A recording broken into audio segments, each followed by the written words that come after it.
من الشیطان الرجیم بسم اللہ الرحمن الرحیم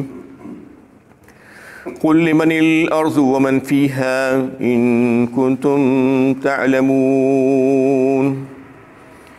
اے نبی صلی اللہ علیہ وسلم ان سے پوچھئے تم اگر جانتے ہو تو بتاؤ کہ زمین اور اس پہ رہنے والی مخلوق کس کی ہے۔ یہاں سے سورہ مومنون کی 84 نمبر کی آیت ہے۔ اس میں اور اگلے ایک رکوع تک جو بات آ رہی ہے وہ صرف عقیدے کی بات ہے، عقید توحید اور عقید الوہیت کی بات۔ اس کو بہت اچھی طریقے سے سمجھنا چاہیے، کیونکہ عقیدے میں اگر بگاڑ اور فساد رہے گا، خرابی رہے گی، تو زندگی بھر کی جو عبادتیں ہیں وہ بیکار ہو جائیں گی، ضائع ہو جائیں گی۔ انسان کو پتہ بھی نہیں چلے گا کہ وہ کیا کر رہا ہے، اور پھر اس کو اس وقت معلوم ہوگا جب اس دنیا سے چلا جائے گا۔ اس لیے عقیدہ ایک بنیادی حیثیت رکھتا ہے ایک مسلمان کے لیے۔ لا الہ الا اللہ جو کہتے ہیں ہم، اس کا کیا مطلب ہے وہ سمجھنا چاہیے سب سے پہلے۔ یہ کوئی دوسرے مذاہب کے ایسا نہیں ہے کہ یہ بھی کر لو، وہ بھی کر لو، وہ بھی کر لو، ایسا نہیں۔ یہاں پر سب سے پہلے نفی کی گئی ہے، لا کہہ کر الہ الا اللہ، اس کے بعد نہیں ہے کوئی معبود سوائے اللہ کے۔ اس کا مطلب کیا ہے کہ یہ بھی ہے، وہ بھی ہے، وہ بھی ہے، یہ نہیں چلے گا بالکل بھی۔ اللہ تعالیٰ یہ فرماتے ہیں کہ اگر مجھ سے محبت کرتے ہو، میری عبادت کرنا چاہتے ہو اور مجھے خالق اور مالک مان کر، تو پھر تمام کی نفی کرنا ہوگا سب سے پہلے، اس کے بعد ہی جو ہے صفائی کے بعد ہی آپ اس کی طرف جا سکتے ہیں۔ یعنی دل میں ہزاروں خیالات اور ہزاروں عقیدے رکھ کر اللہ کی عبادت کی بھی اگر بات کرتے ہیں تو پھر وہ اللہ کو قابل قبول نہیں ہے۔ یہ بات اچھی طریقے سے سمجھ لینا چاہیے، کیونکہ یہ بنیاد ہے۔ سارے عمل ایک طرف اور عقیدہ ایک طرف، اچھی طریقے سے سمجھ لیجیے۔ اس لیے کہ جیسا کہ ایک بلڈنگ بناتے وقت آپ جیسا پایا ڈالتے ہیں،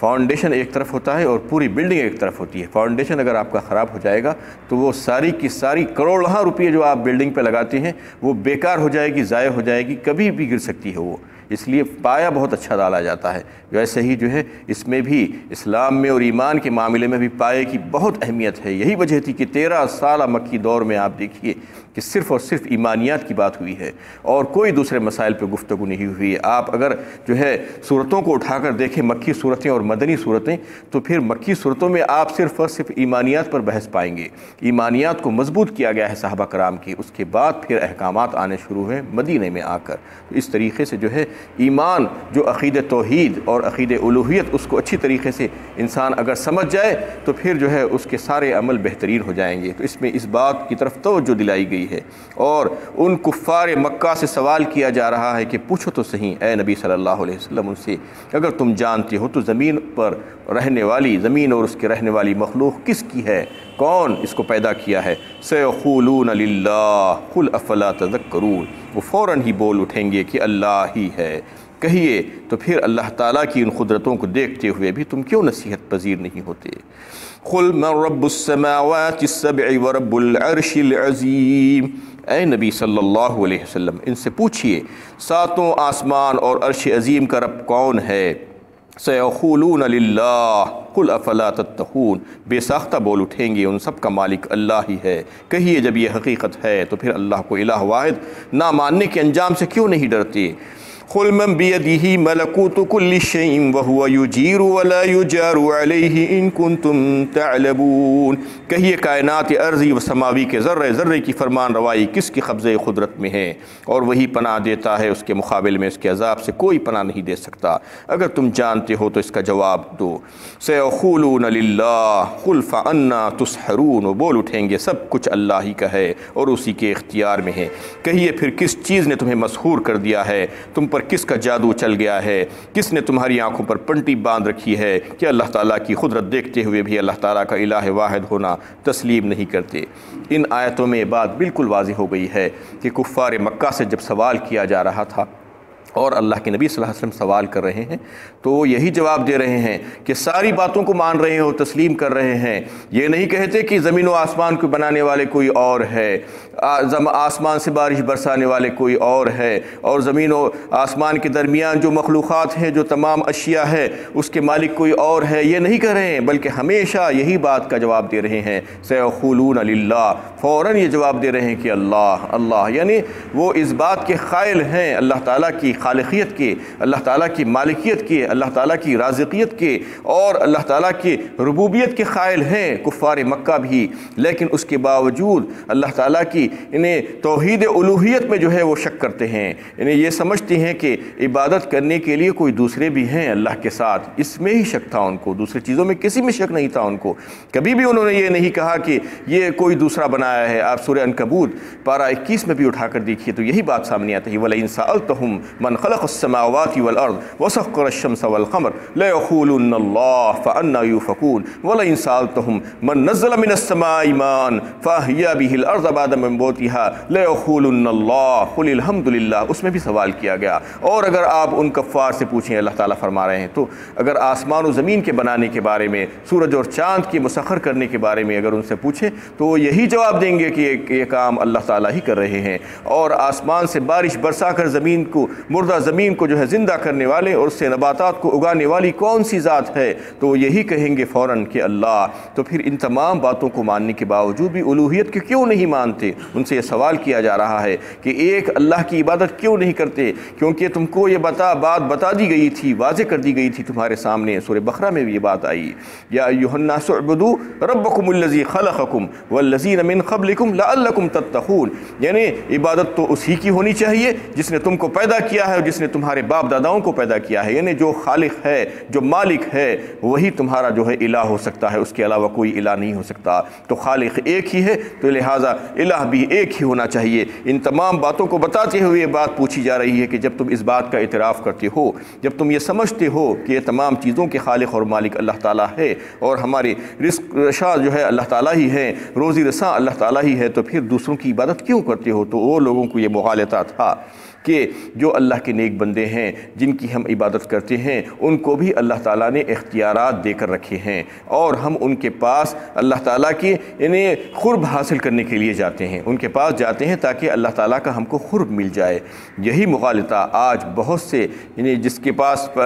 عقیدے میں فساد ہے، یعنی کچا جس کا عقیدہ ہے، کمزور عقیدہ ہے، ان کے پاس بھی یہی بات آ رہی ہے، یہی مغالطہ ان کو بھی ہوتا ہے کہ یا فلاں مدد، یا فلاں مدد، یا فلاں مدد کہہ کر پکارتے ہیں،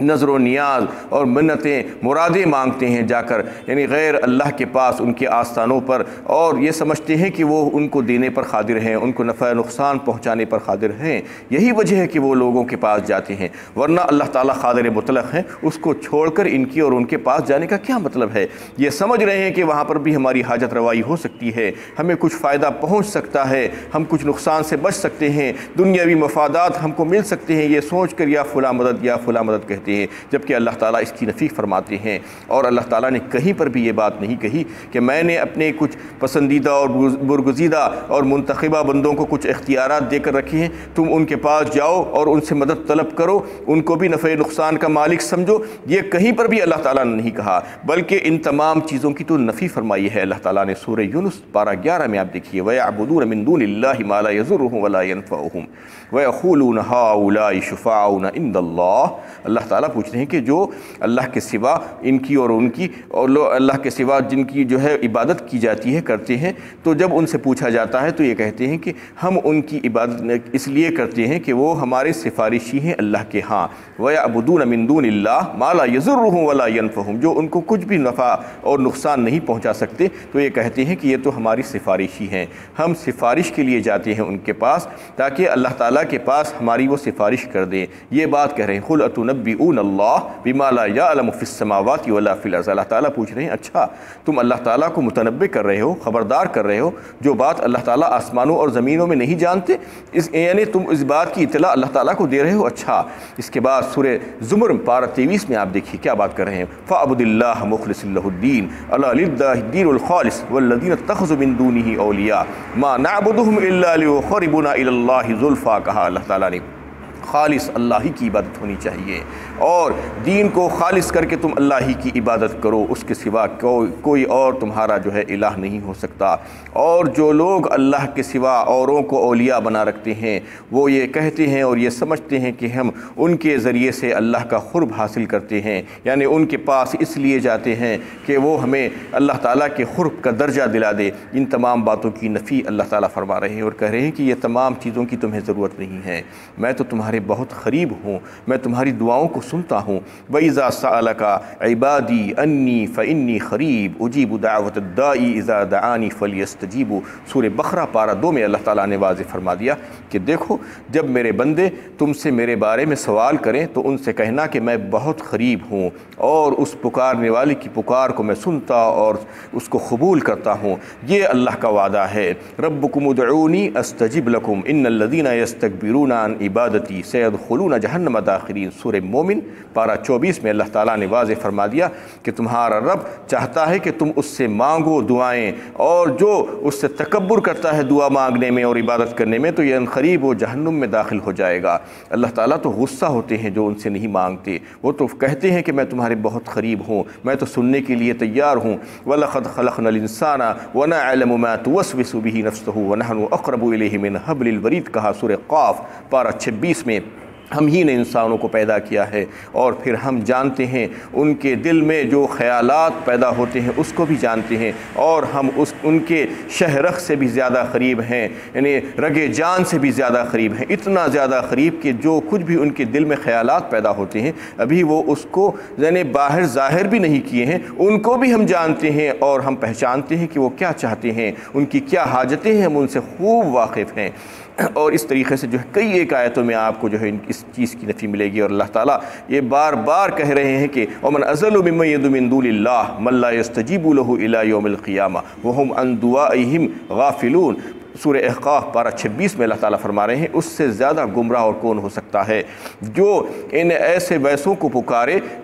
جو اس کی پکار قیامت تک نہ سن سکی اور محض اس سے بے خبر ہو، یعنی ایسے ویسوں کے پاس جا جا کر پکار رہا ہے، التجائیں کر رہا ہے، اپنی حاجتیں پیش کر رہا ہے، لیکن وہ سن ہی نہیں سکتے، وہ قیامت تک اس کی بات کو نہیں سن سکتے، نہ اس کا جواب دے سکتے ہیں، نہ اس کی حاجت براری کر سکتے ہیں۔ ایسے ویسوں کے پاس ما کنتم ایانا تعبدون، وہی اس بات کے منکر ہو جائیں گے قیامت میں اور کہیں گے کہ ہمیں نہیں معلوم تھا کہ تم ہماری عبادت کرتے تھے، تم ہماری عبادت تو نہیں کرتے تھے۔ آج وہ لوگ جا رہے ہیں لوگوں کے پاس پکارنے کے لیے، لیکن وہ اس بات کے منکر ہو جائیں گے اس دن اور کہیں گے کہ ہمیں پتہ نہیں تھا کہ تم کیا کرتے تھے ہمارے پاس آ کر۔ تو اس طریقے سے اللہ تعالیٰ نے بالکل واضح فرما دیا کہ یہ تمام چیزیں بالکل بیکار ہیں، بے بنیاد ہیں، نہ اللہ تعالیٰ کا قرب حاصل کرنے کے لیے کہیں پر جاؤ اور نہ ہی سفارش حاصل کرنے کے لیے، کیونکہ یہ سفارش وغیرہ کا جو معاملہ ہے وہ قیامت کا معاملہ ہے۔ وہاں پر جو ہے عمل کا دروازہ بند ہو جائے گا، وہاں پر توبہ نہیں کر سکیں گے آپ اور کچھ عمل نہیں کر سکیں گے، اس لیے وہاں پر سفارش کی اجازت ہوگی، وہ بھی جو ہے اللہ تعالیٰ کی